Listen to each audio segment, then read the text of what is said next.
Então, vamos iniciar mais um Cult na tarde de hoje, né? Mais uma das nossas reuniões do grupo de pesquisa Memoráveis, Manifestações Gráficas Afetivas. E hoje, Cult de luxo especial, como disse Solange na chamada. Teremos Paula Valadares apresentando a sua tese generosamente aqui, compartilhando com o grupo de pesquisa. E para quem não conhece, acho difícil, mas para quem não conhece, Paula Valadares ela é professora do curso de design do campus do Agreste, da UFPE, desde 2009, doutora em design em 2025 pela Universidade de Aveiro do Porto, em Portugal, com a tese Memória Gráfica do Movimento Armorial, Análise da Construção de uma Identidade Visual da Cultura Brasileira. Olha aí, realmente é especial de luxo, né, Sol? Super.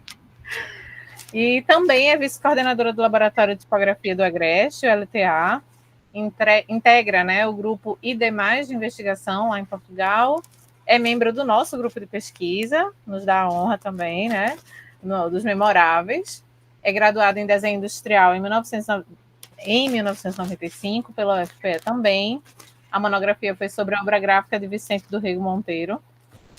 No mestrado, em 2007, dissertou sobre a representação visual do frevo nas capas de disco da Rosenblit. Maravilhosa essa dissertação.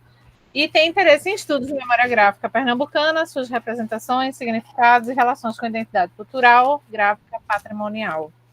E vamos ver isso na prática nessa apresentação de hoje. Paulinha, muito obrigada por ter aceito o nosso convite. Realmente é uma alegria poder ter você apresentando para a gente esse material tão legal. Fique à vontade, mais uma vez, e agradeço muito o seu aceite. Oi, minha gente, boa tarde. É uma honra imensa estar apresentando aqui para os meus pares, né, para os meus próximos, super queridos. Estou muito agradecida de estar aqui, porque esse trabalho de tese é um trabalho muito solitário de doutorado, né? Então, ter alguém que depois da banca ainda quer ver você apresentar é um prazer enorme, né? Porque a gente investe tanto tempo, tanta energia, né, no desenvolvimento desse trabalho. Eu aqui sou super agradecida a vocês por escutarem, ainda tem 1 hora de feedback depois. Né? Muito obrigada, Camila, Sol, Mirella, Joy, 3 ex-alunas aqui minha, Camila é uma delas, com orgulho, se tornou doutora uns 6 anos antes de mim, uns 10 anos antes de mim, olha que danada. Né? Juliana, Laís, não sei se já chegou mais gente, boa tarde. Eu vou compartilhar a tela, né, para iniciar a apresentação. Deixa eu ver aqui. Essa janela aqui que eu quero compartilhar. Vou botar full screen e vocês me digam se estarão vendo full screen, por favor. Sim, sim. Agora em modo apresentação, tá. Isso. O título da tese é Memória Gráfica do Movimento Armorial, né?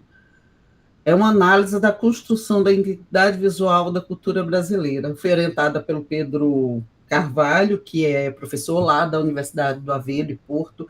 Na verdade, esse doutorado foi feito na Universidade de Aveiro, porque 1 ano entra pela Universidade do Aveiro, um ano entra pela Universidade do Porto. Né? Mas é um doutorado comum, porque o programa é pequeno. Portugal, diferentemente da gente, tudo é muito pequeno, né? São 10 milhões de habitantes, então, às vezes, os programas precisam se juntar para formar, para fazer sua pós-graduação. E Carlos Newton Júnior é daqui, da Universidade Federal de Pernambuco, que é a maior autoridade em movimento armorial, e ele foi meu co-orientador, né, e deu todas as diretrizes de como poderia ser a escrita do capítulo sobre o movimento armorial. Antes de começar a apresentação propriamente dita, eu vou dizer para vocês da onde surgiu esse interesse.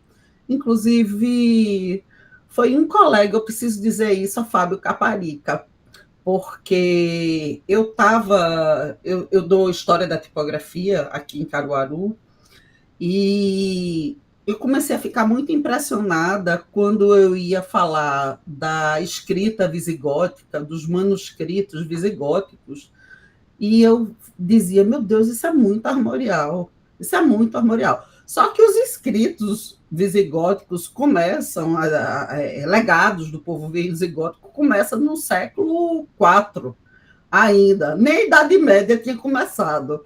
E eu vendo similaridade com o movimento armorial de um país que teria sido colonizado a partir de 1500, né? Aí eu acho que o interesse da tese começa nesse desejo de ir atrás desse fio de Ariadne, né, de procurar como é que poderia ser essa conexão de algo tão remoto na Europa, ou tão distante de um tempo tão passado, e como é que isso poderia se conectar. Né? Eu acho que antes de explicar, eu preciso falar. E eu mostrando para Caparica, voltando para ele, olha esses desenhos, minha gente, isso não é muito armorial. Isso não tem nada de armorial, isso aqui são desenhos, expressões visigóticas. Aí ele virou para mim, isso dá um doutorado. E aí eu olhei, sabe aquelas coisas que a pessoa diz? Eu acho que ele nem vai se lembrar disso, assim, porque isso não teve importância, acho, nenhuma para ele. Mas é isso que eu queria antes de começar. Então, os agradecimentos a todos, né? Essa foi, vocês não vão perder nada da apresentação da tese, porque isso é a apresentação da minha defesa, tá? Essa é a mesma apresentação que eu vou estar apresentando hoje. Né, e que eu estou lá em Portugal, então eu preciso explicar mais algumas coisas, como quem é Ariano Suassuna, que o movimento armorial nasceu em 1970, por iniciativa dele, e que tinha como propósito criar uma arte erudita a partir da cultura popular brasileira, o que às vezes é muito criticado por esse erudita que ele usou, sabe? Mas é um equívoco muito grande, porque ele era um intelectual, ele escrevia livros sobre estética, era professor da UFPE, estava no meio cultural, nasceu no Palácio do Governo da Paraíba, o pai dele era governador da Paraíba quando ele nasceu, então ele se reconhecia como parte de uma elite cultural. Então ele jamais poderia dizer que ele e o grupo dele, o que eles fariam, era popular. Mas o que mais inspirava ele era o popular, era a grandeza do popular. Né? E eu lamento, né, quando isso é interpretado, porque eu acho equivocado, né, ele se dizer, né, que da pretensão de ser erudito. Eu acho que não é por aí. E aí esse movimento, né, que em 2020, ele nasceu no mesmo ano que eu nasci em 1970 e o movimento armorial também, né? A gente tem envelhecido juntos até então, né? Ele vai seguir e eu vou ficar. Mas o movimento se expressou em muitas áreas, né, de expressão artística, né, cênica, literatura, música, escultura, teatro tem demais, né? Mas aí eu tinha interesse mais nos aspectos visuais, mas eu não queria os aspectos visuais de algo cênico, nem da arquitetura, e aí eu entendi que o que iria me interessar mais era as superfícies, as artes visuais manifestadas em tapetes, pinturas, grafites e gravuras, e no design gráfico, propriamente dito, analógico e digital. A oportunidade lá em Portugal, a justificativa, né, eles falam muito de oportunidade de investigação lá, que apesar de existirem muitos estudos sobre o movimento armorial, a grande maioria é ligada à área da literatura, sabe? Você tem alguma coisa relacionada à música, mas só tem uma tese a partir da perspectiva de artes visuais, e não havia nenhuma em design, né? Então, eu fiz um bom levantamento bibliográfico, né, e entendi isso.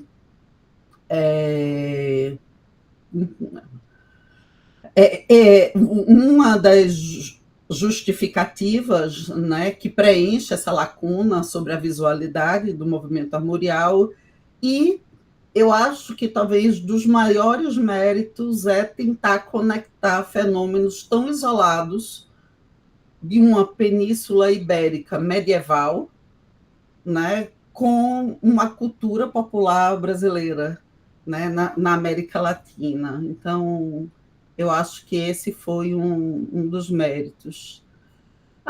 Aí é para dizer que eu estou nesse campo de pesquisa há muito tempo, né? Eu era bolsista PIBIC da professora Edna, que me fez, olha, em que ano isso? Meu Deus do céu, as letras. Em 95, eu apresentei no SBPC de 1995 um artigo, né, do trabalho lá da litografia comercial em Pernambuco, né, e com Solange lá, a gente publicou um artigo lá para Design History Society. No P&D de 1996 eu tenho um artigo com o professor Guilherme, e o livro dos memoráveis, né, que é das últimas, dos memoráveis daqui, principalmente, que vocês bem conhecem. Aí, questões da investigação, né, as perguntas. Como evoluir os desdobramentos da cultura visual do movimento armorial numa perspectiva diacrônica, histórica? Como se deu esse processo de hibridação de repertórios no sentido de absorção e descartes até firmar-se enquanto identidade própria, visual, do movimento? Como explicar o contexto que envolve o complexo identitário relacionado ao movimento armorial? Quais são as características que configuram sua linguagem gráfica, né? Porque isso era outra questão, né? A gente diz, isso é tão armorial, que eu dizia, gente, olha como isso é armorial. Mas o que dizer que é armorial, né? E aí, quando a gente leva isso para o campo científico da pesquisa, você termina, não, armorial tem tais cores, tais formas, tal disposição, tal diagramação. Então, eu queria entender, né, definir o que era essa estética, essas características visuais armoriais. E como teorizar a respeito de tensões da dialética da cultura visual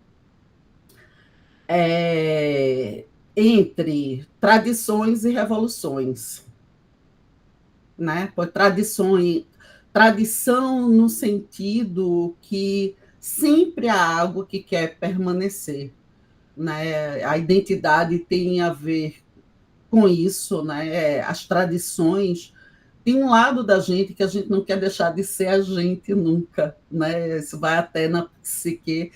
E, ao mesmo tempo, tem sempre o desejo da mudança, né? E é nessa tensão entre se transformar, né? Se modificar e permanecer, né? Que eu acho que é um campo muito interessante, né? Da gente mergulhar nessa tensão tão humana. E o objetivo principal do trabalho é explicar como se construiu a memória gráfica do movimento armorial a partir das heranças pregressas. Lá, em Portugal, eles não sabiam, não. Eles implicaram foi muito com essa palavra pregressa. Eles não sabem o que é pregressa, apesar de ser português de Portugal. Como se a partir de heranças pregressas até firmar-se enquanto representação de uma identidade própria do Nordeste brasileiro. Outros objetivos: fazer pesquisa de campo, compor um banco de dados com imagens, desenvolver um modelo de análise para atender os objetivos, entrevistar, transcrever e observar as falas, né, dos entrevistados sobre o entendimento do armorial e, por fim, teorizar a respeito desse complexo identitário relacionado ao movimento armorial.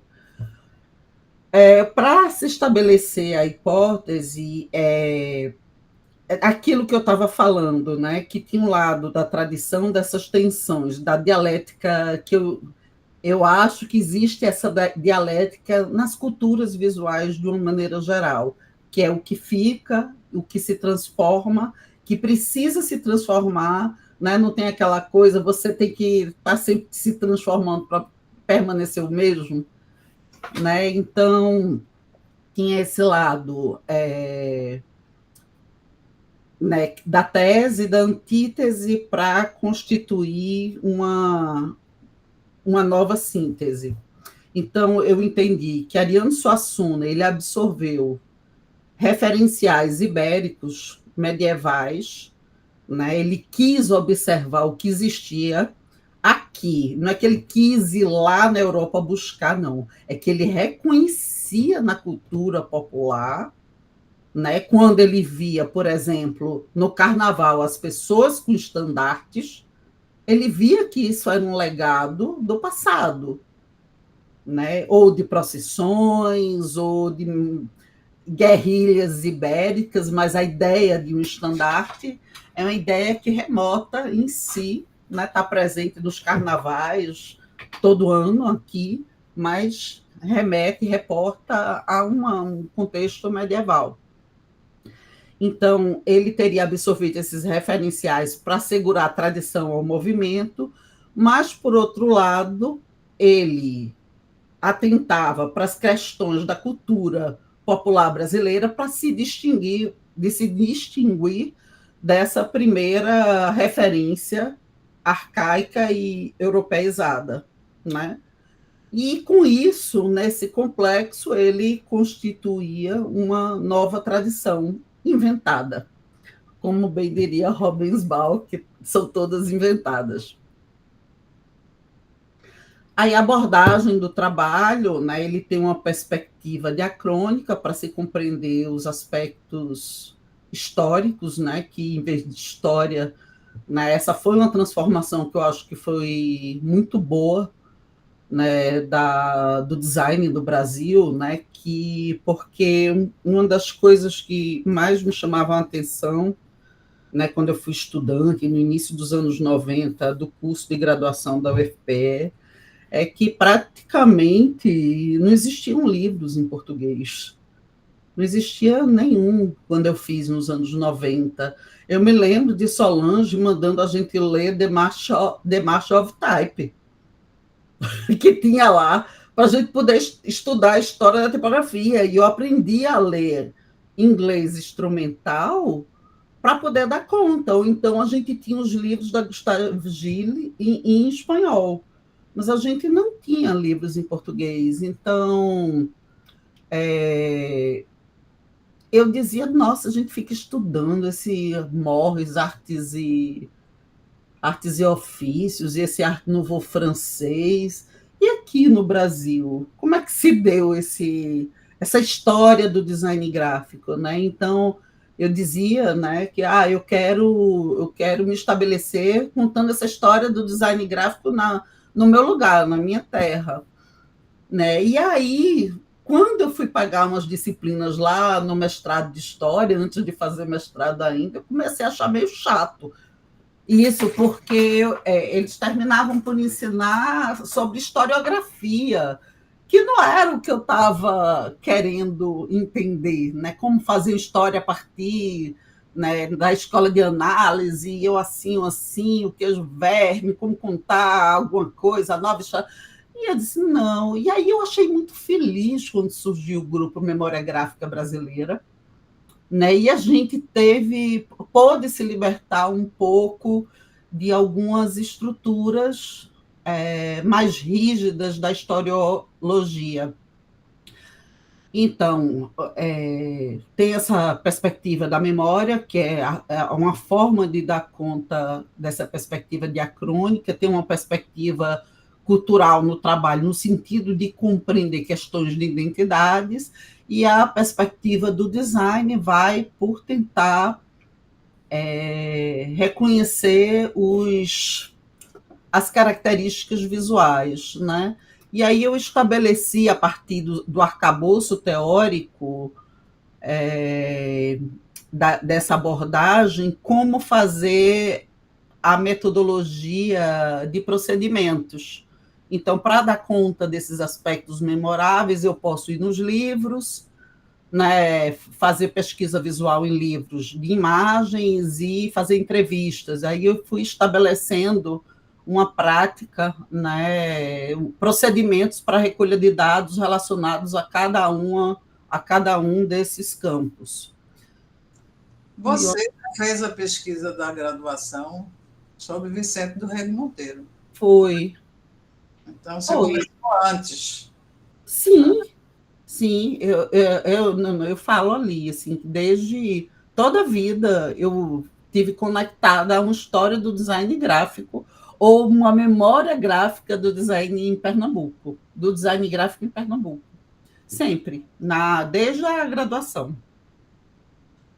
E aí, o que é isso? Espera aí que vocês estão bem na frente do título aqui. Abordagens teóricas, aí eu já falei disso, as questões da memória de identidade do design, as referências de todos desses aspectos. Aí eu falo de um legado excepcional da memória gráfica pernambucana. Todos esses livros estão relacionados à memória gráfica de Pernambuco, e a gente tem uma riqueza diferenciada de publicações, né, nessa área. E aí as questões de identidades, né, eu terminei estabelecendo que existiriam 4 aspectos. Eu terminei por entender dessa forma. Eu acho que nós, designers, adoramos. Eu tenho um pensamento muito esquemático no sentido de Twyman, né? Eu arrumo muito as coisas na minha vida. Eu tenho uma tendência de organizar assim em caixinhas as coisas. E aí, estudando as questões de identidade, eu comecei a entender que existiam 4 tipos de identidades para a gente analisar. Uma identidade relacionada ao território, né? A um lugar que respondia de onde, né? De um povo, né, que necessariamente não precisa ser igual ao território. Uma coisa é o lugar, porque às vezes os ciganos, por exemplo, não têm território e tem toda uma cultura, uma cultura de um povo, né, que andou e se deslocou. Existiria uma identidade do tempo, né,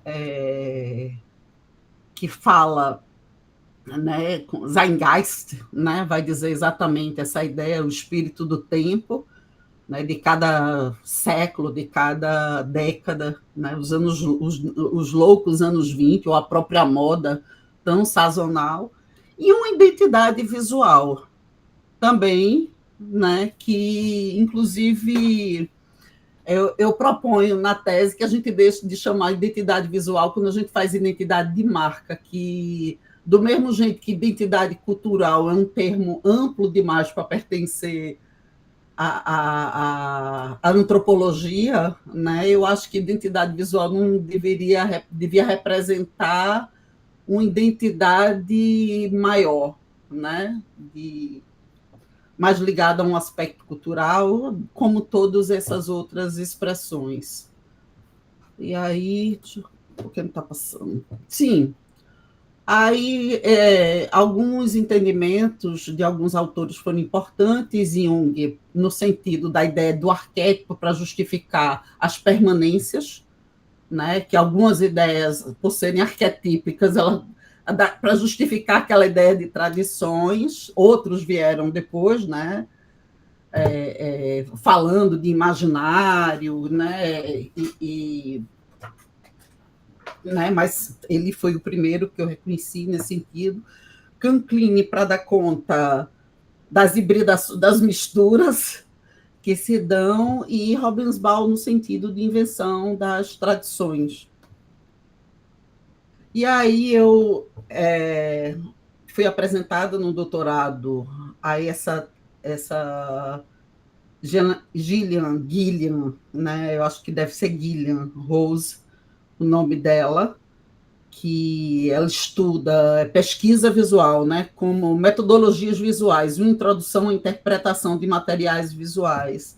E eu achei muito bom isso que ela faz. Eu fiquei muito impressionada como eu gosto do pensamento esquemático. eu achei muito, muito interessante esse disco dela, porque ela diz que as imagens elas podem ser analisadas da perspectiva da própria imagem, propriamente, que é onde eu me situei, meu trabalho.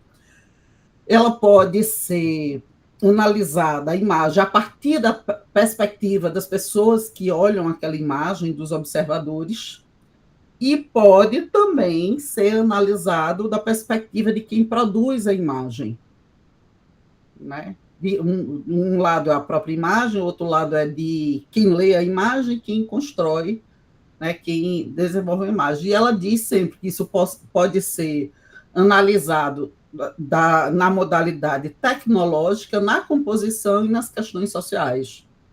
E aí ela vai trazendo vários métodos que existem, né? Estudo de audiência, ele se situa mais, esse método de estudo da audiência, para você dar conta da perspectiva do espectador, de quem produziu a análise do discurso 2, né? Seria uma maneira. E da própria imagem, a semiologia, a psicanálise, a análise de conteúdo e interpretação composicional e análise do discurso 1. O que eu me estruturei dentro dessa lógica foi de análise de conteúdo, né? É o que ela propõe enquanto método de análise de conteúdo. E aí as várias referências que foram se acumulando ao longo da vida, de referências, e aqui nem está todas assim, né? Martino Joly nem está falado aí, mas sim, desde o modelo de análise que eu fiz na época do mestrado com Solange, que foi minha orientadora do mestrado, né? Eu comecei a desenvolver um modelo de análise gráfica ali, e aí foram aparecendo novas referências depois. E aí foram consideradas a mais, Bertin, Twyman, Ashwin, Donia Dondi já estava, Frutiger, Le Borg, e Fundamentos do Design de Lupton, né? E aí uma forma de trazer de cada um deles como eles contribuíram com a imagem. Procedimentos. Aqui, com relação a anos, né? As ações do trabalho para recolha de dados, eu coloquei pesquisa bibliográfica, meu trabalho tem pesquisa de campo, tem pesquisa visual e tem entrevista. Né? O ano aí de cada coisa, a pesquisa bibliográfica, eu fiz uma revisão bibliográfica sistêmica, que está no final da minha tese, no CAPES, a CNPq, todos os repositórios que eu levantei, com a palavra movimento armorial, eu levantei tudo que tinha relacionado a movimento armorial. E pesquisa de campo foi feito tanto lá na Península Ibérica, quanto uma viagem que eu fiz de 10 dias, que eu chamei Viagem ao Sertão Armorial, entrevistas que foram gravadas e transcritas e tratadas num software para dados qualitativos chamado MaxQDA. E a pesquisa visual, na qual eu levantei imagens, defini uma amostragem, também fiz registro visual na pesquisa de campo e fiz registros de documentos visuais, armoriais, de quadros, de livros em estúdio, e foi desenvolvido um modelo próprio para todo esse trabalho. Por que não quer passar? Pesquisa bibliográfica, aqui é o modelo, eu vou adiantar, senão não vai dar tempo, eu chegar nos finalmente. E aí o levantamento da CAPES, CNPq, dos repositórios, o quantitativo do que eu achei, e só tinha uma dissertação ligada, mas nenhuma tese ao movimento armorial, que é do Francisco, amigo do professora Edna, que está aqui, Francisco Vale, o nome dele. E aí eu também pesquisei livros do movimento armorial, e depois lá no Portugal, nas bibliotecas digitais europeias, eu passei a pesquisar os manuscritos, né, que estão altamente digitalizados, graças a Deus, porque aquele quadradinho pequenininho aí, em outubro de 23, um cyberataque, eles não estão até hoje mais disponíveis, desde 23. esse Beatos do Apocalipse de Silos, que é o mais bonito, porque tem vários Beatos do Apocalipse, e como são cópias e não eram impressos, porque o Gutenberg ainda não tinha inventado, então cada um tem uma característica. Esse de Silos, para mim, é o mais lindo de todos. Está lá na Biblioteca Britânica, mas até agora, até a última vez que eu fui ver, ele não está mais disponível. E o livro do Armeiro Mor, que é um armorial. Na verdade, a palavra armorial significa o livro que guarda as armas de um reino. É isso que significa. A Ariano Suassuna adjetivou o termo. Isso é tão armorial, né, no sentido de querer dizer que parece os metais, que quando o maracatu rural vem brilhando, né, aqueles metais parece algo que existia na Idade Média. Nas batalhas da Idade Média. Aí, pesquisa de campo, as cidades que eu fui, que tinha uma tradição muito forte lá na Europa, lá na Península Ibérica, que era o que me interessava mais, com relação a legados medievais, gráficos. Toledo é a principal cidade na qual o Recarredo I, o primeiro grande rei, lá lá do reino visigótico, né, que se converte, que ele é visigótico, mas ele se converte ao cristianismo. E o engraçado disso, que o arianismo é exatamente esse bárbaro que, numa situação específica, se converte ao cristianismo. E aí essas foram as cidades que eu fui, o que é que eu fui ver, o que é que eu vi em cada uma delas, né? Não vai dar tempo de explicar, não. E essa foi a viagem que eu fiz no Brasil, né? Que eu saí de Recife, fui até o Alto Sertão, porque Ariano Suassuna dizia que tinha uma triangulação armorial muito forte, que ficava entre Recife e Taperoá, que é a cidade que ele nasceu, e São José de Belmonte, que é onde tem hoje uma cavalgada armorial, tem um castelo armorial, lá em São José de Belmonte.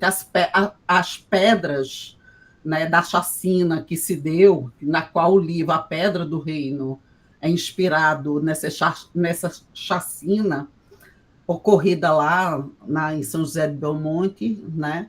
E aí, para ver essas 3 cidades, que é a 1, a 4 e a 8, eu fiz outras que estavam relacionadas a fenômenos. Por exemplo, a Fazenda Acauã, que é o ponto 5, é onde as lembranças mais remotas do pai dele. Foi vendida essa fazenda, mas as lembranças, e onde ele diz que viu um grupo de cossacos passarem nos anos 20 ainda. E eu fico me perguntando o que danado que esses russos estavam fazendo ali, em 1920, lá nessa Fazenda Acauã. São esses mistérios, né? E aí foram esses os lugares, os dias, aí tem as datas dessa viagem que terminou por levar 11 dias.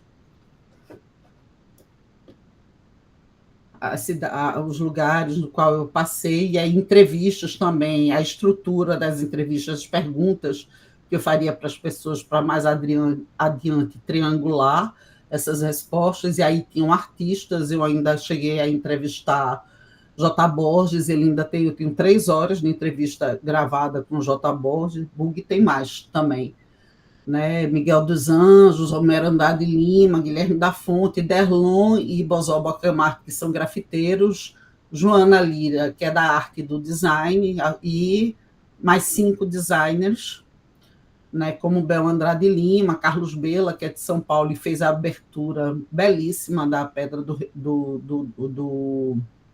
da série da Globo, A Pedra do Reino, Demson, que é lá de São José do Belmonte, que é a coisa mais interessante que apareceu, o Bug, que fez os Armoribetes, e Ricardo Melo, que é um design que fez a maioria das capas dos livros.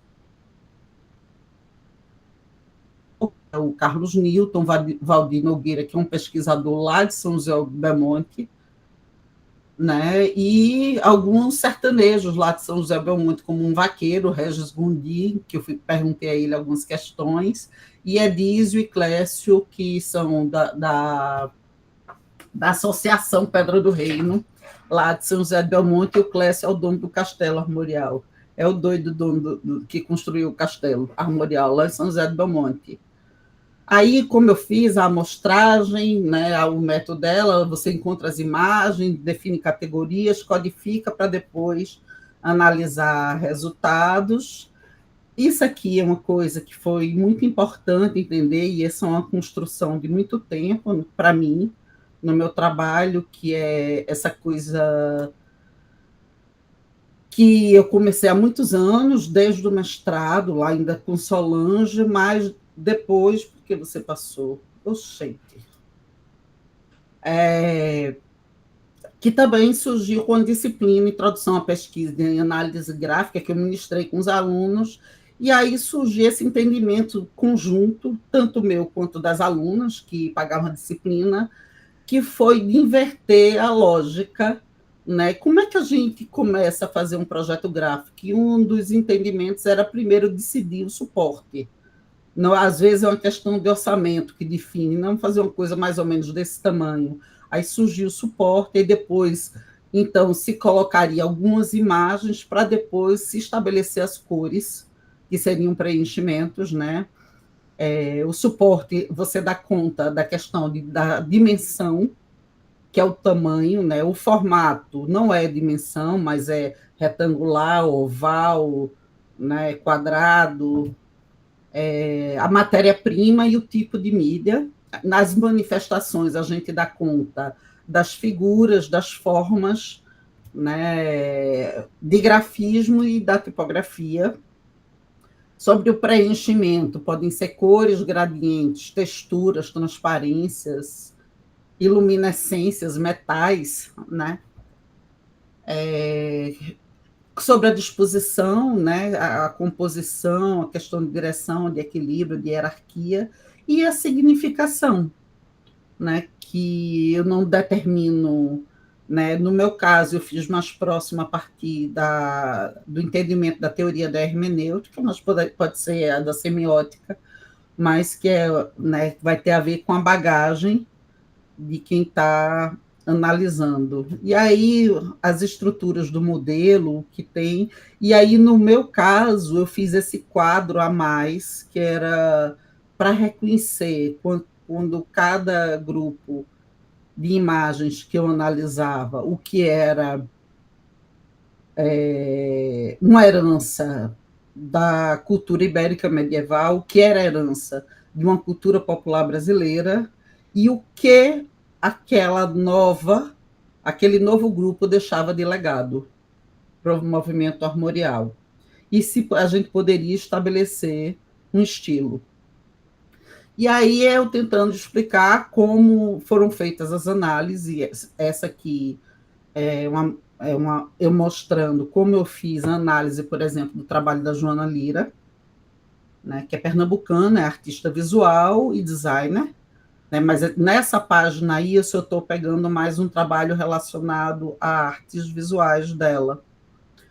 E aí eu preenchendo a ficha, eu fazia no computador, eu via música armorial, e às vezes eu passava uma semana para preencher, mergulhando nesse processo, né, para responder e ver tudo que eu podia ver naquele grupo de imagens, né? Eu fiz isso no computador, e eu podia parar numa só dessas imagens e olhar muito, né, como está no computador, tem essa possibilidade do zoom, né? E, ao mesmo tempo, isso era uma forma de eu ver uma a uma, mas, ao mesmo tempo, eu fiz um painel na minha parede com todas as imagens para eu me causar uma overdose, porque, como o trabalho tinha uma coisa muito diacrônica, para eu ver tudo sincronicamente, para eu ver tudo ao mesmo tempo. Era uma forma de contrapor a ideia do diacrônico com o sincrônico, essa constituição desse painel de tudo ao mesmo tempo. E aí, registros que foram feitos com fotografia profissional, com escala Tiffen da Kodak, porque com alta resolução, com lentes, isso serve para qualquer museu. Tá os registros que eu fiz servem para qualquer museu do mundo hoje, sabe? Então, realmente, foi uma salvaguarda de imagens, né, que a pesquisa e o financiamento da pesquisa permitiu, né, registrar, né, guardar, para que a gente não precise estar pegando nem estar tendo acesso, como os europeus fizeram lá com os pergaminhos, né, com o material digital deles. E aí os contributos da pesquisa de campo, né, eu fiz um banco de esse mais bibliográfico, né? Um banco de dados da revisão bibliográfica Sistema a partir do assunto Movimento Armorial. Eu surgiu um roteiro para a incursão, se alguém quiser viajar e fazer essa viagem ao Sertão Armorial, eu fiz um roteiro, uma proposta. Eu defini tipologias de fotografias, descobri obras raras que eu não imaginava, transcrevi todos os depoimentos. Eu acho o depoimento de J. Borges, veja, hoje mais não é possível, está lá transcrito. Isso foi uma coisa que Edna me deixa uma contribuição muito grande, né? Que é quando a gente ia pesquisar aquelas pedras litográficas, a gente não sabia se aquelas imagens para a semana iam virar sucata, aquelas pedras de litografia para a construção de casas novas, porque o que interessava não eram as imagens, mas sim as pedras. E, por exemplo, o seu Wilton de Souza, que é um artista do Elton Virgulino, nossa, que bom que eu pesquisei, que eu registrei a carteira de trabalho dele, e até hoje isso serve para alguns alunos, né, que querem pesquisar, porque quem vai se interessar por registrar a carteira de trabalho do seu Wilton de Souza e está lá, nos anexos nos apêndices da minha dissertação. Aí, a síntese da temática de conteúdo, salvaguarda de obras, modelo de análise gráfica, é mais um contributo, e uma síntese figurativa das imagens. Isso aqui, e eu não me lembro. Não, isso é a revisão bibliográfica sistêmica, explicando que eu fiz um resumo de todas as obras esse CRIS Estrada, onde é que está o trabalho, o DOI da pesquisa, o resumo, né, quando tinha disponível, quando não, eu escrevia, para fazer a revisão. Isso aqui é meu roteiro, a minha proposta do que, se você quiser fazer uma viagem armorial, por onde você deve começar, né, e o que vê em cada um desses lugares, fica entre Pernambuco e Paraíba, né, tem uma proposta de 1, 2, 3, 4, 5, 6, 7, 8, e aí 9 volta para Recife de novo. Tipologia das fotografias, eu fiz minhas fotografias, tinha uns 3.000 fotografias que eu fiz, né, nessa pesquisa visual, e depois eu comecei a olhar o que é que tinha nessas imagens, e aí organizei essas categorias, arrumei dessa forma. Aí, as categorias das imagens. Isso aqui eu adoro essa página. Isso foram as coisas mais incríveis que eu achei que eu descobri. São coisas que eu não esperava, que eu chamei de raridades. Um é esse quadro que foi pintado por Ariano Suassuna, que é a mãe dele. Estava lá no chão da fazenda, porque quando eu viajei, o filho do Ariano, que é Dante Suassuna, me convidou. Uma pessoa engraçadíssima, e eu fiquei lá na casa de Itaperoá, na fazenda de Itaperoá, né, da família. Eu tive a honra disso. E eu fiquei louca para essa imagem. Aí Dantas disse que eu fiz de quem é? De papai. E quando eu fiz esse trabalho, tem uma imagem de papai, que eu disse, uma pintura de papai, ele não se lembrava. Aí quando eu mostrei, ele fez, poxa, é de papai. Veja como são as coisas, às vezes, como o olhar de fora traz um valor, né? Esse livro eu amo. Esse livro, Armorial e Livro de Linhagem das Cabras do Cariri Paraibano. Ariano Suassuna comprou essa fazenda lá em Itaperoá, né? Fez um brasão, e aí comprou para o primo dele 400 cabras e botou o nome nelas tudinho, que é doido, só presta bem grande. E esse é o nome de todas as cabras que tem nesse livro, das 400 cabras, certo? Aí tá aí o nome das cabras, porque é isso aí, entendeu? Aí essa imagem embaixo, à esquerda, Grupo Iara, é o próprio Ariano Suassuna fazendo design. Existe hoje esse queijo, né, e a embalagem desse queijo, que foi feito por Ricardo Mello, que é design, que vende em alguns mercados por aqui, e lá na própria fazenda, né, mas a gente encontra no comércio esses queijinhos Grupo Iara, né, lá da fazenda Grupo Iara, de Itaperuá. E essa imagem aqui, linda, é um ferro de marcar boi de Padre Cícero, que tinha essa imagem lá quando eu fui lá para Itaperuá, porque Dantas, alguém mostrou e disse, isso aqui é o ferro viu que Dantas tinha interesse em ferro de boi, e aí é Cícero Romão, e eu vejo o B de Batista, porque o nome de Padre Cícero é Cícero Romão Batista, né? Aí tem uma cruz, que é a coisa católica, o C, o R, e um Bzinho assim, na diagonal, se a gente quiser ver, para dar um jeitinho de ver o B dele, entendi, mas eu achei fantástico, assim, né? Porque é uma pessoa extremamente emblemática, né? Aqui no Nordeste, Padre Cícero. E aí são os vários apêndices gerados, né, das entrevistas com artistas, com designers, pesquisadores. Isso aí é síntese das entrevistas.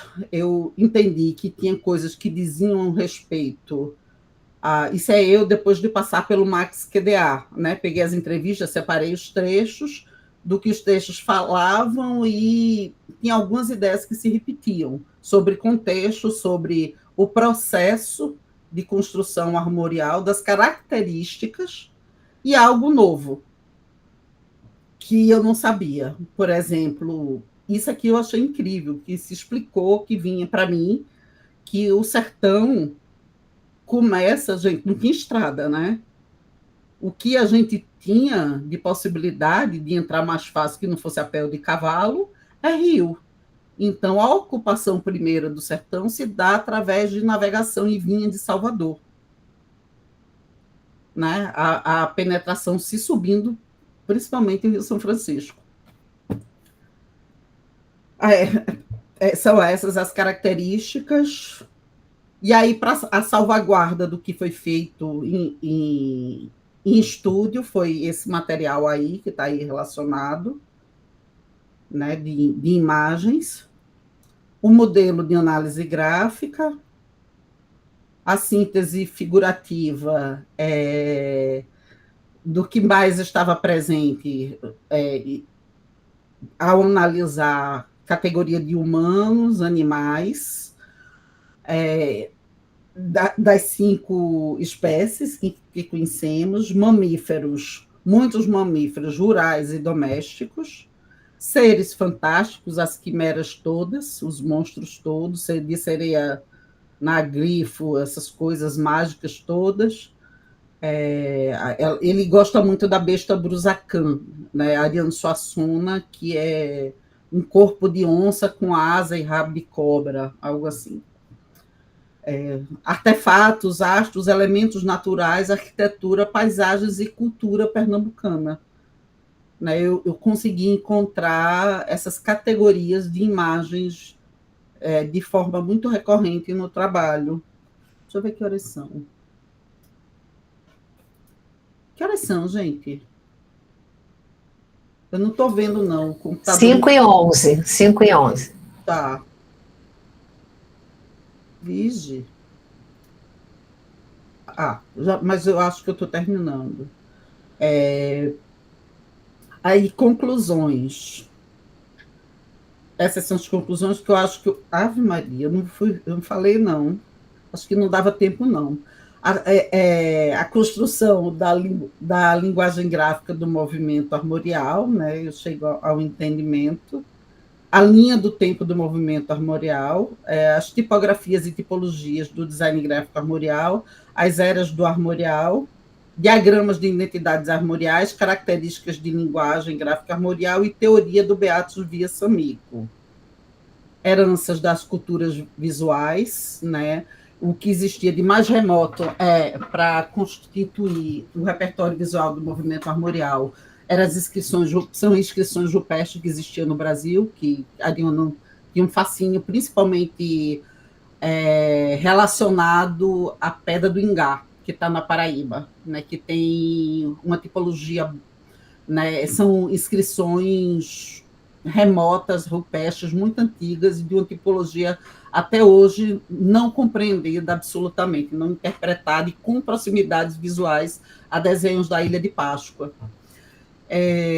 Dos povos ibéricos, os escritos visigóticos, os Beatos do Apocalipse, que são livros medievais que existiram do século IX até o século XI e XII, porque o ano 1000 não era uma coisa determinada. Por volta do ano 1000 que o povo dizia que o mundo ia se acabar, né? Só que 1000 para cada lugar não era estabelecido de forma uniforme, era diferente. As questões da heráldica é outro legado, e daqui, da cultura brasileira, o que é mais representativo são os folguedos da cultura popular, do frevo, do maracatu, do rezado, do pastorio, dessas várias manifestações. Os ferros de marcar é outra expressão da cultura popular que é muito presente no movimento armorial, e a xilogravura com a literatura de cordel e todo esse legado que é tão associado. Das artes visuais, eu reconheci um legado do que eu chamei dos pioneiros, que são aqueles que estão relacionados a quando o movimento foi lançado, como Zélia Suassuna, o próprio Ariano Suassuna e suas iluminogravuras, Francisco Brenan, Miguel dos Santos e Gilvan Samico, talvez o mais lembrado relacionado ao movimento armorial. Da nova geração, eu reconheci como sendo Dantas Suassuna, Romero de Andrade Lima e Guilherme da Fonte, que faz um trabalho muito forte com ladrilhos, né, com mosaicozinhos.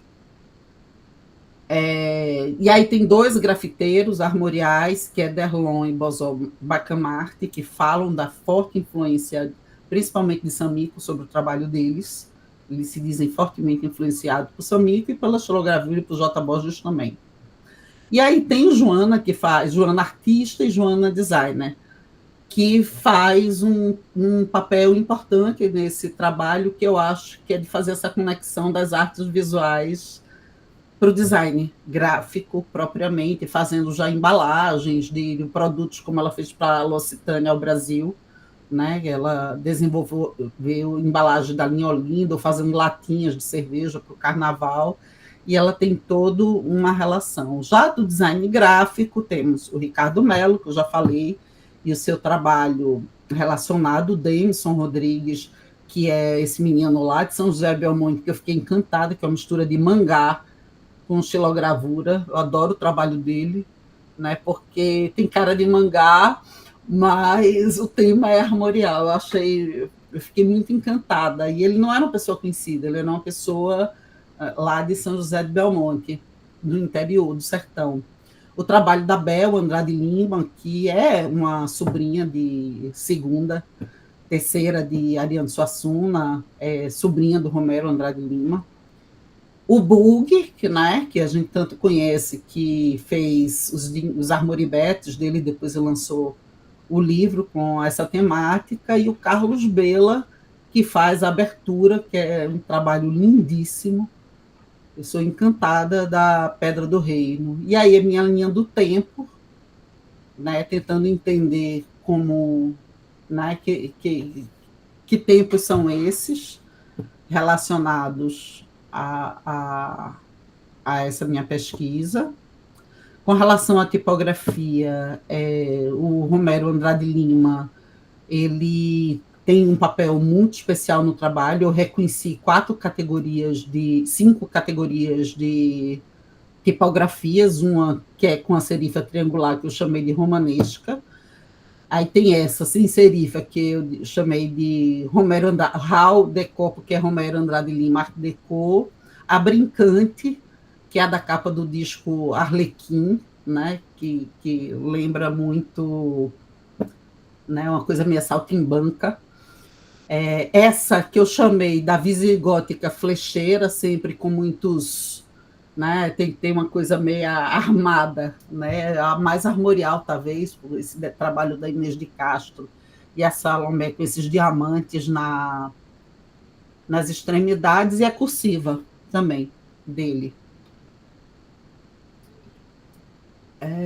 E aí algumas fontes digitais que foram desenvolvidas a partir do trabalho de Suassuna, né, a tipografia, que aí o próprio outros vão desenvolvendo essa da esquerda de baixo, a partir dos ferros, baseada na tipografia sertaneja de Ariano Suassuna, mas é digitalizada, é feita por Giovana e por Ricardo Melo, e todas essas outras aí, dingbats, tanto do governo de Pernambuco, que pediu para a Joana desenvolver imagens representativas de Pernambuco para ser usada, né, pelo turismo e, né, pela propaganda do governo do estado, né, e todos os armoribets, né, disponíveis no trabalho. Tipologias do design, eu analisei todas as coisas, é um estudo de caso, então tudo foi considerado, né, em termos de design gráfico, da sinalização, tudo que eu encontrei, todas as categorias de design gráfico e de design encontrado, até do urbano, né, aí o design armorial de todas as tipologias possíveis, para além do gráfico. E aí eu entendi que existiam algumas eras do design armorial, que eu digo que as primeiras desse design armorial, ainda nos anos 70, são das capas do livro, o movimento ainda não era muito conhecido, mas já existem os livros do Ariano Suassuna, depois do lançamento, e a gente vai ter, na sequência, capas de disco, que vão ser lançados do Quinteto Armorial e outros grupos armoriais. Depois a gente vai ter filmes do, né, O Alto da Compadecida, né, com Regina Duarte estrelando Rosinha naquela época, né, eu acho que ainda é dos anos 70, eu acho que não é nem 80 ainda. E aí tem algumas marcas que são feitas a partir dos anos 80. Aí, nos anos 90, a gente tem a era do pessoal começando a trabalhar com computadores, mas as coisas muito impressas ainda em gráfica, né? É a era do que eu chamei do desktop publish, que é produzido digitalmente, mas é impresso materialmente. E o último momento, que é o puramente digital, que é um trabalho digital que é feito para ficar na própria rede da internet, e não é para ser necessariamente materializado. Não, já disse, desculpa, eu voltei para trás. Isso aí é um dingbat para a Havaiana, da Bel Andrade Lima, né, que contempla o Carnaval de Olinda, o elefante, que a gente que é daqui entende muito perfeitamente, né? Solange, então, que é moradora de Olinda, é tudo natural, o casario, a igreja lá do Alto da Sé, de Olinda, as casas, a passista de frevo, os metais, né, das orquestras, o Homem da Meia-Noite, né, tá tudo aí nessa imagem, desse GIF que eu acho ótimo. Essa imagem, que é super emblemática para mim, isso aí é uma ilustração feita por Bug, para a revista Continente, para quando fez 40 anos o movimento armorial, Bug fez esse desenho com essa ilustração, com os dingbats dele, porque tem um peixe no dingbat dele, tem o sol, o eclipse, tem onda, tem o índio, tem o pássaro, e ele colocou esse peixe comendo a garrafa da Coca-Cola, que eu acho a coisa mais linda do mundo, isso. O que isso diz de recado, né? E aí a revista Continente não publicou, ficaram com medo, porque parece que alguém relacionado, não sei se foi a Samico, Coca-Cola, não tinha nada a ver, mas o que ele está dizendo é exatamente do poder diante da Coca-Cola, né? E eu para vingar, bug, coloquei a imagem mais emblemática do meu trabalho, porque ele é do digital puro, porque foi feito com dingbat em imagem, né? E é a ponta de rama no sentido do mais contemporâneo que a estética armorial poderia produzir. E aí, esse é meu complexo identitário relacionado ao movimento armorial, com relação a tempos, povos, lugares e a identidade visual, por fim, né, o meu complexo identitário, que eu queria dar conta de entender, e características da linguagem gráfica armorial, que eu tenho a impressão que essa é... Ai, não, meu Deus, que tanta coisa é essa que eu tenho para falar, minha gente? É muita coisa. E são as características visuais que tem nessa página, né, que é os resultados finais, depois de eu analisar tudo, o que era mais recorrente, eu estabeleci aqui, está nessa página, essa síntese, as características sobre os suportes, manifestações, sobre os preenchimentos, a composição altamente centralizada e simétrica, inclusive se espelhando, um legado muito forte, né, da estética armorial. E aí, argumentos sobre a construção da marca, da construção da memória gráfica do movimento armorial, eu digo que legados ibéricos medievais são absorvidos pela cultura popular em um longo processo de aculturação de 500 anos, né, que forma as culturas da América Latina. E ariano, porque eu ajustei. Certa coisa que eu entendi na hipótese, eu não confirmei. Eu entendi de forma diferente depois de mergulhar no trabalho. E ariano se atenta para essas heranças, além daquelas dos povos indígenas, eu não diria mais, eu diria originários, e negros escravizados que estabelecem no Brasil. Desse modo, ele promoveu uma renovação estética que buscava valorizar com equilíbrio as três matrizes da cultura brasileira, originários, africanos e europeus, que miscigenados formam o povo brasileiro. Eu achava que ele bebia no europeu, né, para dar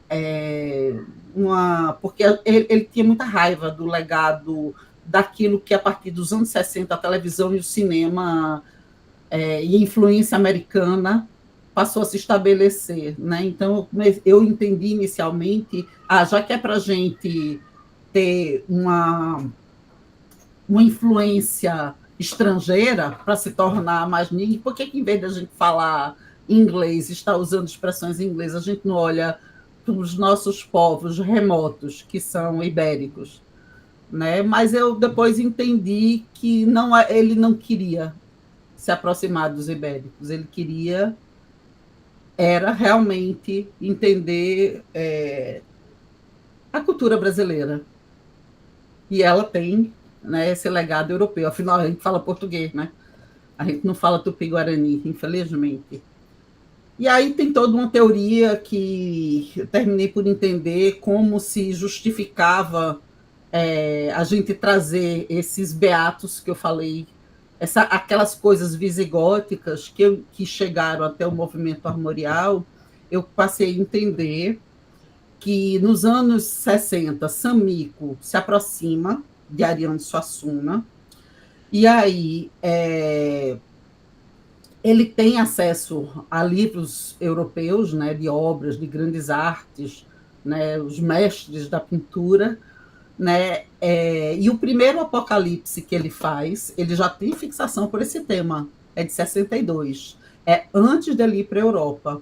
Mas aí ele vai trabalhar com Aloysio Magalhães, ele vai ser arte finalista de Aloysio Magalhães nos anos 60, no Rio de Janeiro.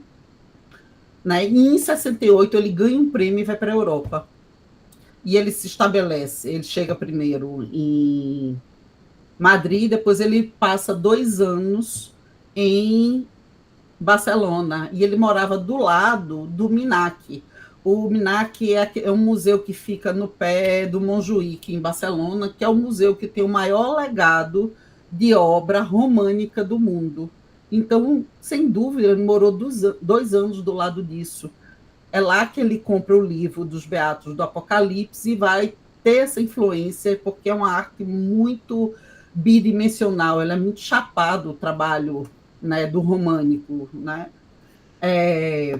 E aí, Romero Andrade Lima fala que quando Samico já tinha falecido, né, quando eu fui fazer meu trabalho, que quando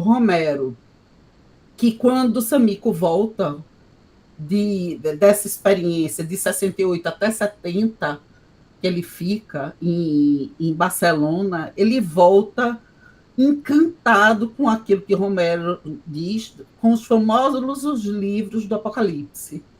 Ou seja, Romero, em entrevista para mim, confirma o acesso de Samico a esses beatos do Apocalipse. E com entrevista com o neto dele, com Mateus, que eu conheci com Solange, ele pessoalmente eu só conhecia porque ele me deu informações, e aí eu conheci no lançamento do livro de Petrônio, eu estava com sol nesse dia. Ele fala da admiração pela arte mourisca, de várias visitas à Alhambra, porque ele é filho da mãe que foi morar. O Mateus, ele não existia, mas ele sai fazendo várias perguntas à mãe dele, que é filha de Samico, que foi para a Europa nessa época. Ele diz que eles foram várias vezes à Alhambra e que ele era apaixonado pela arte de influência moura.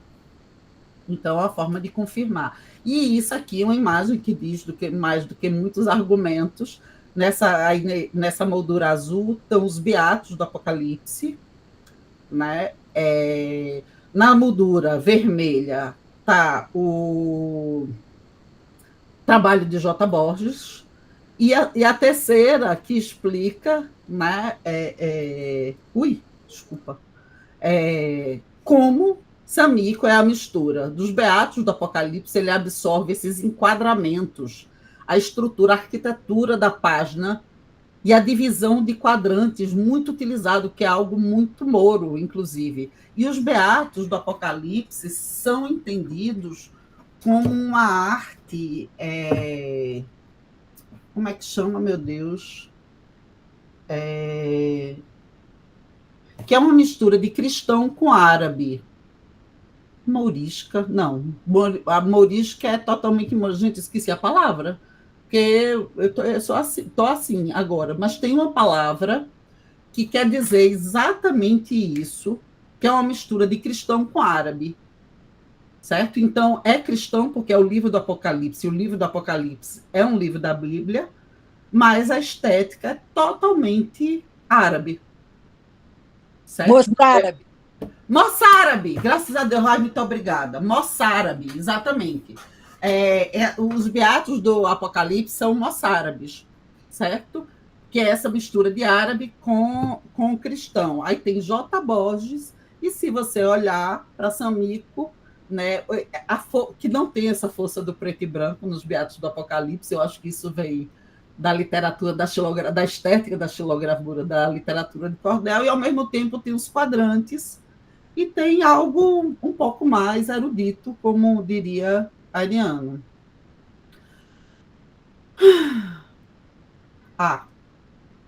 Ok. Pronto. Principais considerações finais, que eu já disse logo no começo que a gente devia usar a identidade visual para uma identidade maior, não para fazer marca. E a memória gráfica se constitui como um patrimônio, deve ser considerada nas políticas públicas, sabe? E eu acho que os designers, os pesquisadores visuais têm que ter um espaço maior nisso, porque tem coisa que só a gente que consegue ver, realmente. Samico se apropria das diagramações dos beatos porque se identificou, não é que ele copia, porque uma das coisas que eu entendi quando eu fui para Sevilha, que aquilo aqui, que é um inferno, é igual ao sertão, e é cheio de desenho de cobra e lagarto nesses beatos do Apocalipse. Sabe? Do mesmo jeito, o armorial é cheio de cobra e lagarto e bode. É uma quantidade de cobra, de lagarto e de bode que tem nesses beatos. Isso é coisa do lugar quente, né? De cacto, de palmeira. É uma coisa moura, é uma coisa que subiu da África e se estabeleceu ali na Andaluzia, principalmente. Então, ele absorve porque ele se identificou. Eu argumento isso. A abordagem design, memória e cultura é promissora para a compreensão aprofundada da cultura popular. Existem 4 perspectivas identitárias: territorial, cultural, temporal e visual. Os elementos visuais naturais, como águas, estrelas e folhas, são arquetípicos porque expressam o fascínio humano em variados tempos e territórios. A abordagem da dialética da cultura visual e o modelo de análise são coerentes e são replicáveis. Os estudiosos do design gráfico são especialistas eficazes no estudo de culturas visuais e suas identidades, e estudos da memória gráfica na América Latina se constituem como narrativas includentes na história do design gráfico, pois não são. Os objetivos foram conquistados, a coisa a hipótese, eu já disse que foi confirmada parcialmente e ajustada, e isso é um texto que é da Pilar Del Rio, a mulher de Saramago, que me emociona muito quando eu vejo ela falando e ela chora, né? A Casa dos Bicos, que é lá em Lisboa, é a casa de José Saramago, é o memorial de José Saramago. E José Saramago chama J. Borges para fazer a capa do livro. E José Saramago era absolutamente fã do trabalho de J. Borges, né? E Pilar Del Rio dá esse texto que eu acho a coisa mais linda do mundo, que é ir do coração de Portugal se juntar a Pernambuco, ao ateliê onde J. Borges, ao ateliê de J. Borges, ao seu sentimento. É uma jangada de pedra, né? Que é um livro de Saramago, que vai da Península Ibérica ao Brasil e do Brasil até aqui. E a cultura é o que há de magnífico, o que nos une, o que nos salva. É dela, Pilar Del Rio. Isso aí é Derlon.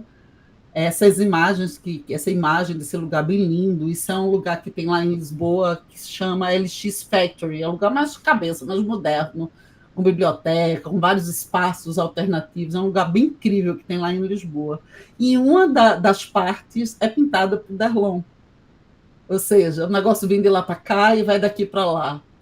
Essa jangada de pedra transatlântica entre Pernambuco, né, e a Península Ibérica. Ui!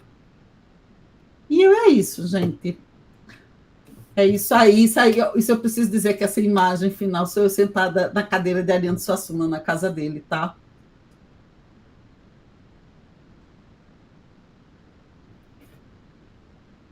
Ai, foi muito tempo. Foi, meu bem. Que coisa linda, Paulinha. Que coisa linda. Desculpa, não se cansou de ouvir. São 5h35. Eu acho que eu falei 1 hora, não é isso? Mais ou menos. Porque também a gente começou atrasado, né? Ainda bem. Eu estava... Laís, está vendo ela, carinha dela agora. Ana e Mirella pediram desculpa, tiveram que sair. Mirella já tinha avisado, né? Passaram recadinhos para você no chat. Estou vendo aqui. Paula, que fôlego. Quando é que a gente pode... Quando é que eu posso ver isso cara a cara? Eu tô louca para ver a sua tese. Dia 18 eu tenho carta de euforia, termino o semestre. Mas eu vou viajar. Vai para onde? Eu vou ver a entrega do prêmio para Carlinha, lá Mas na volta a gente se encontra, antes do Natal, viu? Sim, senhora. Eu já te dei uma gravura que eu tenho do Samico? Não. Dei para você uma gravura do Samico? Não. Então eu vou te dar. Não acredito, Merece. não. Merece. Meu Deus do céu. Eu já ganhei uma coisa. Essa vida de pesquisadora traz muitas coisas. É um alito, minha filha, do Caçamico. Viu? Me lembra para eu pegar isso. Porque tá certo. Você sabe que aqui, ó. Não vai se esquecer, não. Não, está cheio de testemunha aqui. Está cheio de testemunha. Paulinha, eu vou dizer que eu estou assim, encantada, eu estou em estado de graça. Que estudo incrível, assim, gigante, e como a gente aprende a cada frase que você vai falando, de tudo que você encontrou e fez na pesquisa. Eu estou dizendo isso porque eu quero parabenizar, quero dizer que foi um privilégio enorme estar aqui, participando disso, mas eu vou precisar sair.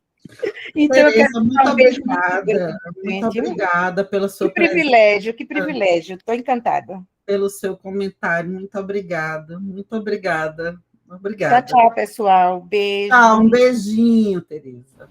Tchau, Tê. Quem veio ao vivo. Quem não veio vai ver a gravação. Mas perdeu ao vivo, né? Mas perdeu.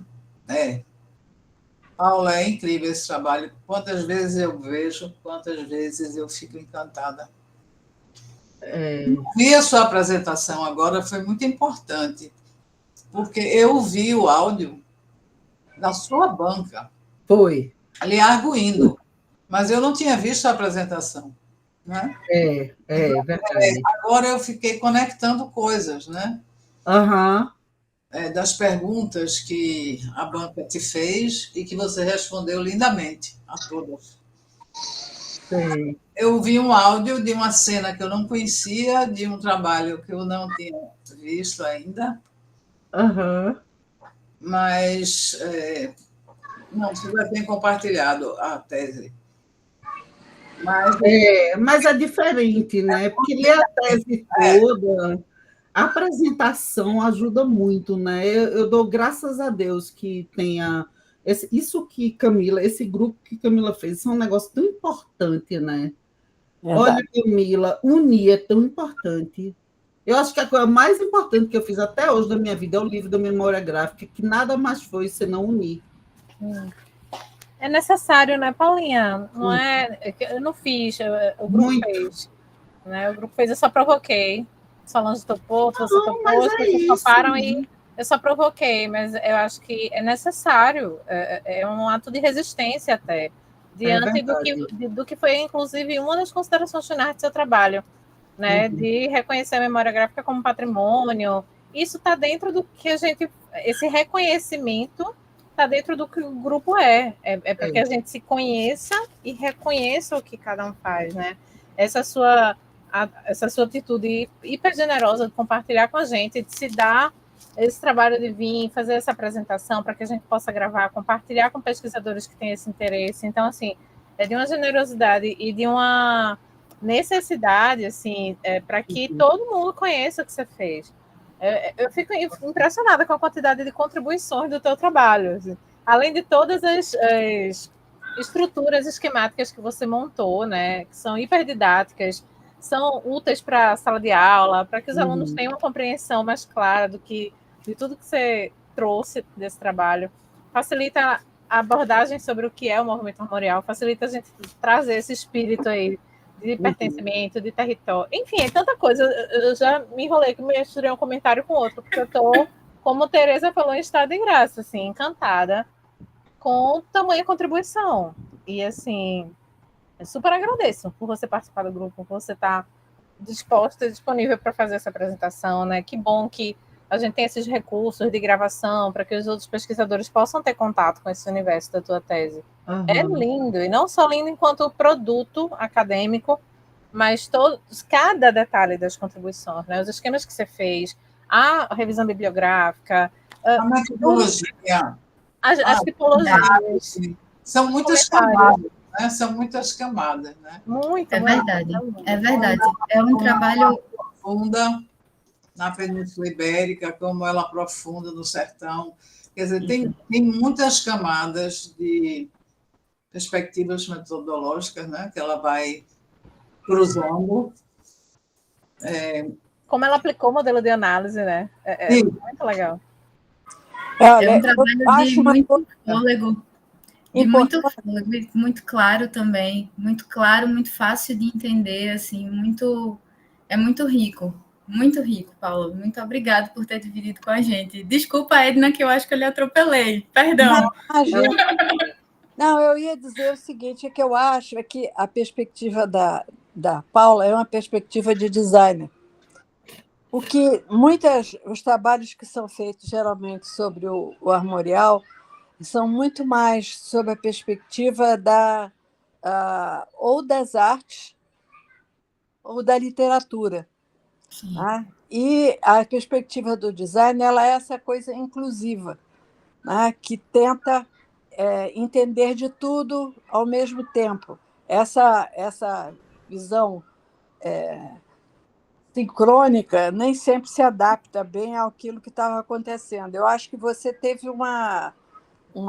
um trabalho horrivelmente enorme, entende? Eu acho que chegava na hora a gente se aproximar para ajudar você, a gente se afastar, porque era tanta coisa que você estava pensando, não é nem que você estava olhando e vendo, tá certo?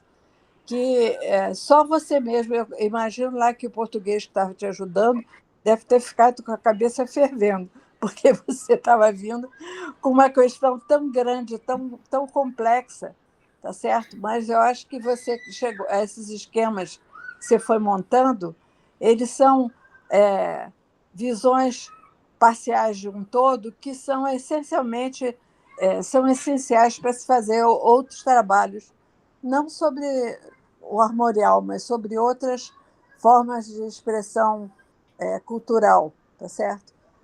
Do design, que tem a ver com design. Eu fico muito feliz de ver que você não se afastou de ser designer para olhar isso tudo, porque se você tivesse se afastado, talvez o trabalho não tivesse tanta complexidade, seria mais fácil, talvez, de se andar, mas eu achei assim muito maravilhoso, Paulo. Eu acho que você conseguiu fazer uma coisa. Na doutora Edna, as pessoas perguntaram por que ela foi para Portugal, se o trabalho dela era sobre uma manifestação do Nordeste brasileiro, né? Primeiro, Paula também diz que Pernambuco é o país dela, né? E que o movimento armorial faz parte da cultura do design brasileiro, né?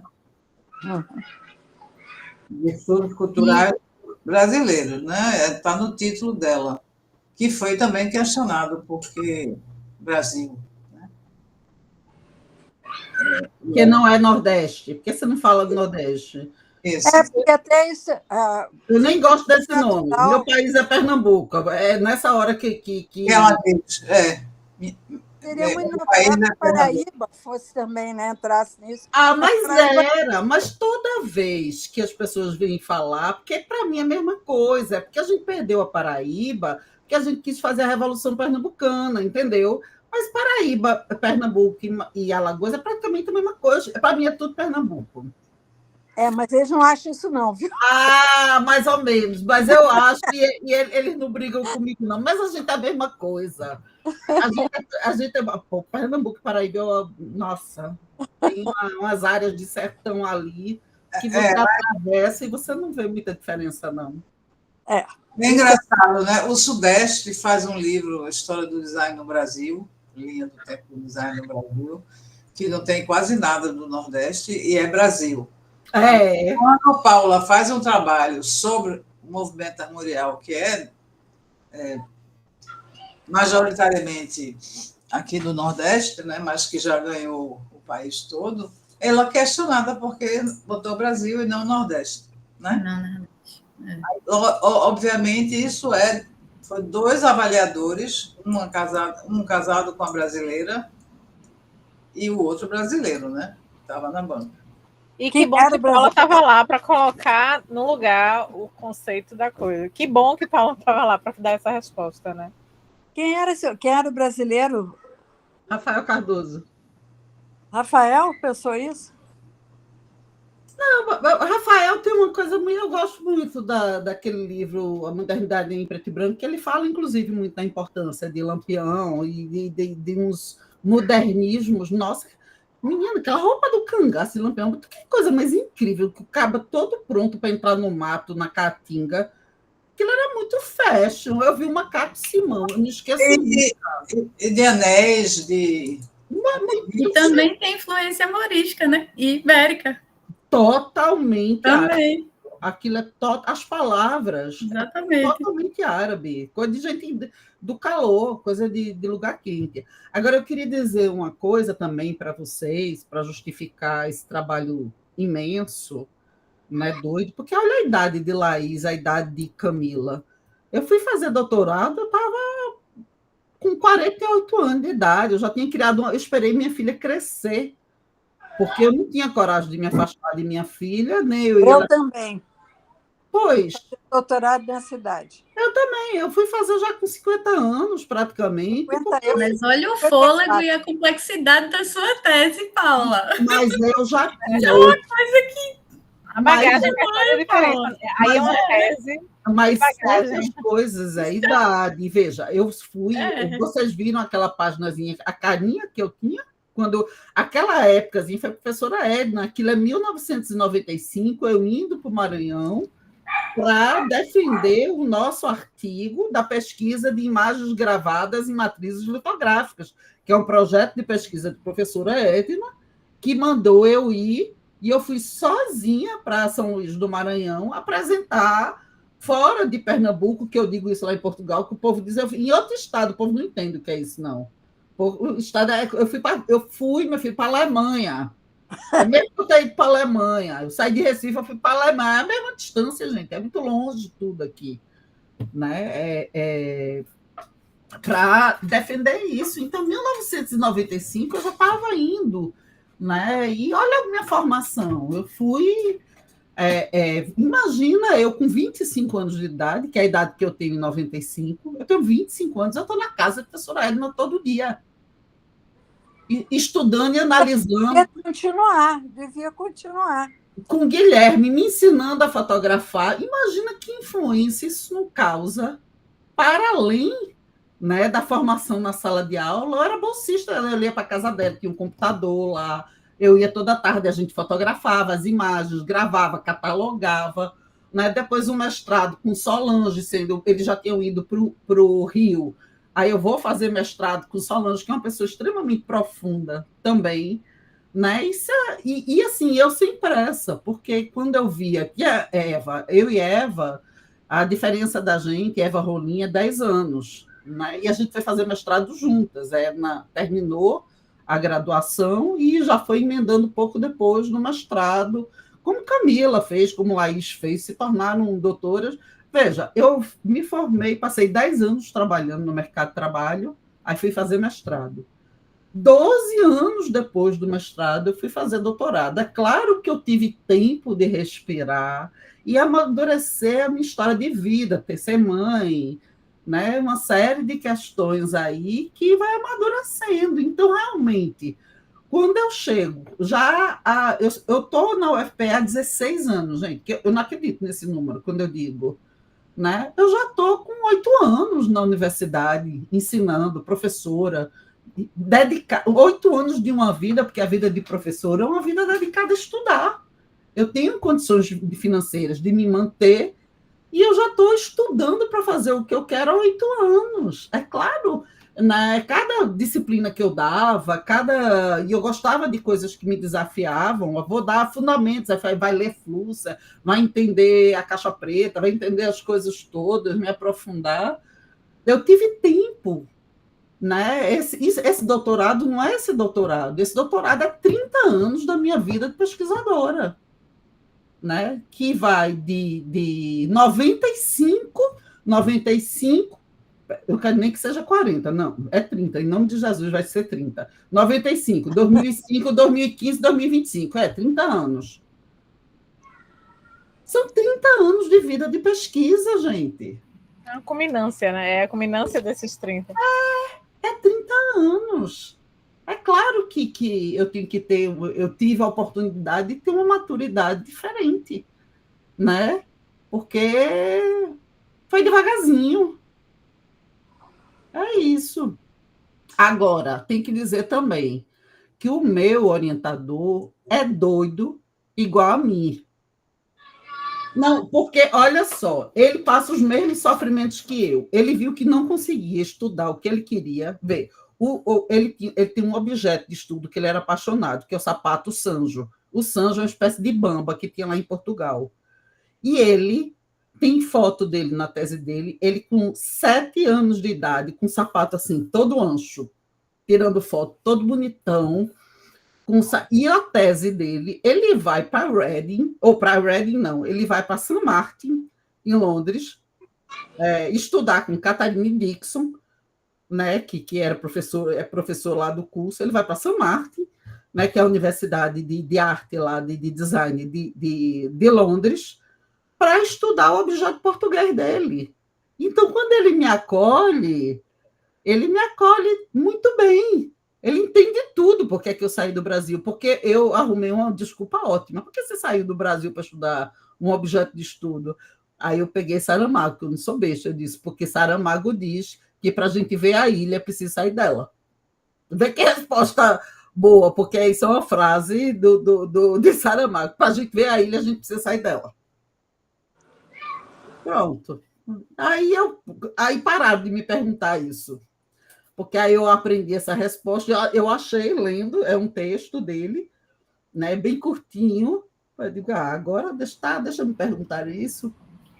Eu fico tentando entender a pertinência dessa pergunta, porque, veja, Ariano Suassuna, em 1970, já reconheceu toda a influência ibérica, e aí por que tu, hoje, em 2025, não poderia querer olhar isso sobre uma perspectiva... Porque eles não esqueceram nada sobre isso. Esse que é o problema, é que algumas coisas acontecem e desaparecem. Esqueceram isso, Camila. Esqueceram essa influência. E também eles não conhecem, Camila. O trabalho dela é tão importante. Como é que eles iam orientar se eles não conhecem? Eles não conhecem o movimento armorial. Então, era uma angústia legítima deles. Como é que eu vou orientar essa menina se eu não conheço o que ela está estudando? Apesar deles terem influenciado totalmente esse movimento, né? Assim, é muito louco isso. Mas depois eles mesmos passam a ver um sentido incrível de como essas coisas vão e vêm, né? Porque a fala lá da Pilar Del Rio, eu vou mandar depois o link dos Memoráveis, é lindo como ela coloca essa coisa dessa jangada de pedra entre a Península Ibérica e Pernambuco. Ela não fala de outros lugares do Brasil. Entre a Península Ibérica e Pernambuco e de Pernambuco para cá. E o muito engraçado é que em Porto só existe isso, minha gente, em Portugal. Só existe isso em Portugal. Instituto Pernambuco Porto. Não tem. Não existe isso de outro estado. Instituto Lisboa, Rio de Janeiro, não existe. Exatamente. Vai entender por que existe esse espaço. São cidades irmãs, né? Cidades irmãs. E, por coincidência, agora o Porto Digital tem Aveiro também, né? Isso que você colocou a Porto, viu? Aí vem, né, na citação eu esqueci o nome dela, que tem lá a construção que Derlon pintou, essa citação final que você colocou. Eu fiquei encantada com a ideia, assim, quando você diz o vai e vem, né? Porque é uma contribuição mútua. O fato de Derlon ter representado, assim, com a linguagem armorial, aquele frontispício ali, né? Aquela frente daquele... representa muito bem esse vai e vem que você coloca. E é um lugar de muitos jovens, é onde os jovens... Não, é o lugar mais hypado, usando a linguagem deles, é o lugar mais hypado, o LX Factory. É o lugar mais rapado. Ó, Laís que conhece, né? Laís foi, né, Laís? Sim. Laís sabe, é o lugar mais moderno, alternativo, interessante. É o ponto de encontro. Gigantesco, é onde as coisas acontecem. E tá lá. Giro. Giro. A malta toda se encontra lá. É fiche. É fiche. Tem, o livro Saramago, de Saramago, A Ilha, né? A Ilha. É nele que você... Sim. Eu não botei nessa, não, mas em outras apresentações eu tenho essa imagem, que é o rosto de Saramago olhando para a ilha. Minha gente, a paixão dele por J. Borges é que é incrível, né? eu cheguei para falar. Leopoldina não falou nada, eu quero vê-la. Eu cheguei atrasadona, né? Estava no médico, mas eu fiz questão de entrar mesmo assim, atrasada, né? Para pegar esses comentários, esse seu fechamento aí, e vou olhar o vídeo, que eu estou super curiosa, mas já adianta aí meus parabéns. Realmente estou super curiosa para ver o vídeo. E só uma curiosidade, Laís Helena é sua filha? Não, gostaria muito. Não, porque você tem uma filha que faz design, né? É, Sofia Lamour, fez. Ah! Foi aluna de Sol também. É Sofia o nome dela. Sim. Ela estava na apresentação, lá tem uma fotinha no início. É Sofia, todinha aquela foto da apresentação do artigo, né? Que você falou no Maranhão. Quando eu fui. Pois é. Eu Mas foi aluna dela em Caruaru. E Camila também. Feliz essa semana. Sou filha acadêmica. É o quê, professora Edna? Fico feliz dessa semana você apresentando esse trabalho, ou reapresentando esse trabalho tão completo, tão complexo, tão maduro, tá?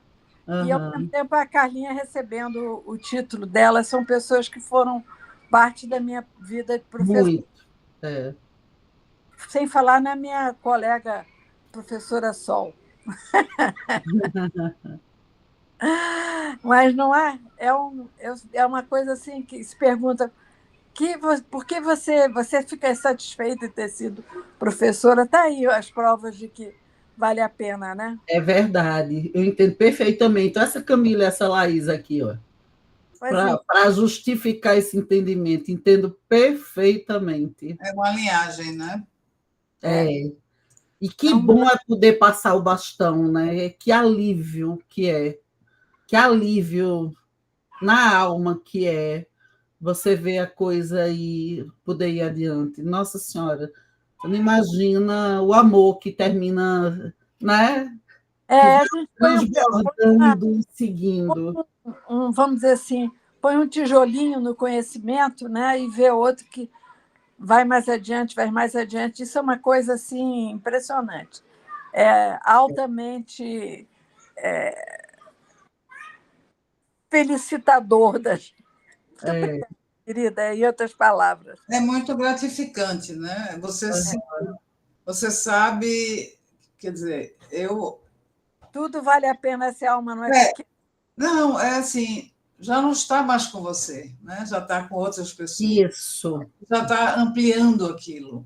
Isso. Isso me dá uma sensação de prazer enorme, porque são pessoas que estão indo além, muito mais além do que você pode ir, né?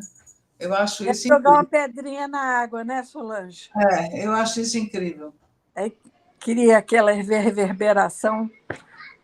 Felicíssima com isso, Paulinha. Gente, eu entendo e agradeço. Foi incrível, Paula, porque foi muita informação, né? Tem que rever a apresentação, porque foi muitas informações. A densidade foi enorme do seu trabalho, né? A profundidade também, a maturidade, tantas coisas, a qualidade de tudo. Do design da tese, né? O cuidado todo, as pessoas que você convidou, né? Bug, para pegar uma imagem de bug, que tem um significado muito grande. Enfim, essa sua trajetória, você pegou uma pandemia, né? Aqui, você não estava nem lá, estava aqui. Eu estava lá, eu vim praticamente no avião, como é que chama? Eu esqueci a palavra, professora Eda, quando manda a pessoa de volta. Deportada. Não é nem deportado, foi relocamento, repatriamento. Sim. Eu acho que é isso. Repatriamento, porque eu comprei uma passagem e aí o voo foi cancelado, mas eu tinha comprado pela Cabo Verde Airlines, que não existe mais esse voo. Porque, olha, inclusive, é preciso saber disso, porque Recife, Cabo Verde é 4 horas, e Cabo Verde, Lisboa é 4. Então, eu descobri que eu podia fazer essa viagem, passar um dia, conhecer mais um lugar da África, que era muito perto de Lisboa. Em 4 horas eu chegava em Cabo Verde e estava na metade do caminho para Recife. Aí eu disse, não, eu vou dormir em Sal, que era lá na ilha de Sal, que tem um aeroporto, e no outro dia eu volto. Aí cancelaram meu voo, perdi essa passagem. Aí eu comprei outra. E comprei outra de uma companhia da TAP. Não, TAP não vai cancelar, porque ainda tinha voos. E eu louca para voltar para vir para casa, né? Porque eu ia ficar trancada em Portugal. Para ficar trancada, eu queria ficar trancada com minha mãe e com minha filha. Né? Eu queria voltar, não queria estar distante. E aí terminei por conseguir um voo. Menina, eu passei 2 dias para chegar em Recife nessa época. Eu fui para a Alemanha, fui para Amsterdã, fui para não sei para onde, aí depois fui para São Paulo, para Guarulhos, aí fui para Campinas, para Viracopos. Mila, pode parar de gravar, né, Mila? Não, tá gravando. Vai, Mila, para. Como só para a gravação? É. Já estamos nos